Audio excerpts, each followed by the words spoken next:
दोस्तों, पुनर्जन्म का उल्लेख सभी धर्मों में किया गया है। कुछ लोगों का मानना है कि पुनर्जन्म होता है तो कुछ का कहना है कि पुनर्जन्म सब बकवास है। लेकिन अगर आप रिसर्च करेंगे तो पता चलेगा ऐसी कई घटनाएं सामने आई हैं जिनमें लोगों का दावा किया गया है कि उनका पुनर्जन्म हुआ है। दोस्तों, वैज्ञानिक मानते हैं कि शरीर या जीवन का कभी अंत नहीं होता, क्योंकि पार्टिकल्स और एनर्जी कभी डिस्ट्रॉय नहीं होती। ये एक रूप से दूसरे रूप में बदलती रहती है। दोस्तों, आज के वीडियो में हम ऐसे संकेतों के बारे में जानेंगे जिससे पता चलता है कि हमारा पुनर्जन्म हुआ है। नंबर 5, जिन लोगों को ऊंचाई से, पानी से या फिर आग से डर लगता है तो ऐसा कहा जाता है कि उनकी मृत्यु भी पिछले जन्म में इन्हीं किसी कारणों से हुई होगी। अगर आपको भी इन सब में किसी से डर लगता है तो हो सकता है पिछले जन्म में आपकी मृत्यु भी शायद इन्हीं किसी कारणों से हुई होगी। नंबर 4, सपने। दोस्तों, हम सभी सपने देखते हैं, मगर कुछ सपने ऐसे होते हैं जो हमें बार बार दिखाई देती है। जैसे आप किसी अनजान व्यक्ति को बार बार सपने में देखते हैं तो ये भी संकेत देते हैं कि वे आपके पिछले जन्म में कोई परिचित होंगे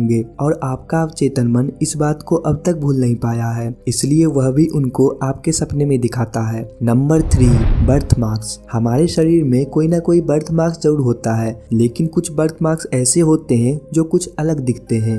येन स्टीवेंसन नाम के एक वैज्ञानिक थे जिन्होंने 2500 लोगों पर रिसर्च किया जो कि पुनर्जन्म से रिलेटेड था, और उन्होंने पाया कि उनमें से कुछ लोग ऐसे थे जिनके शरीर पर कुछ मार्क्स या निशान थे। लेकिन जब उन लोगों से पूछा गया तब उन्होंने कहा कि उन्हें खुद भी नहीं पता कि ये चोट जैसे निशान उनके शरीर पर कैसे आया। कुछ लोगों को सपना भी आता था कि उसी खास जगह पर उसे किसी ने गोली मारा था और उन्हें ऐसे सपने बार बार नजर आ रहे थे। ऐसी ही एक कहानी एक बच्चे की है जिसे उसे पिछला जन्म अभी भी याद है, जिसमें वो बताता है कि उसे पिछले जन्म में किसी ने गोली मार के हत्या कर दी थी। उसके सर पे अब तक वो निशान है। नंबर 2, डेजा वू। दोस्तों, क्या आपके साथ कभी ऐसा हुआ है कि आपको लगा हो कि वर्तमान में होने वाली घटना आपके साथ पहले भी घट चुकी है, या फिर किसी अनजान व्यक्ति से मिलकर आपको लगा हो कि आप उसे पहले से जानते हो? दोस्तों, डेजा वू भी पुनर्जन्म के होने का संकेत देता है। Number 1, natural gifts. हम सबके अंदर कोई ना कोई खूबी तो जरूर होती है, लेकिन कुछ खूबियां ऐसी होती है जो हमें गिफ्ट के रूप में मिलती है। एग्जाम्पल के लिए, कुछ लोग ऐसे होते हैं जो बिना कभी कोई और लैंग्वेज सीखे हुए भी उस लैंग्वेज को समझ लेते हैं, या फिर कुछ बच्चे ऐसे होते हैं जो जन्म के कुछ महीनों के बाद ही गिटार बजाने लगते हैं। दोस्तों, इस सब से हम ये कह सकते हैं कि कुछ टैलेंट हमें पिछले जन्म से वर्तमान जन्म में गिफ्ट के रूप में मिलता है। दोस्तों, ये सभी संकेत आपको बताता है कि आपका पुनर्जन्म हुआ है। क्या आपको भी इनमें से कोई संकेत नजर आते हैं तो कमेंट में बताइए। दोस्तों, आप ये दोनों इंटरेस्टिंग वीडियोस भी देख सकते हैं।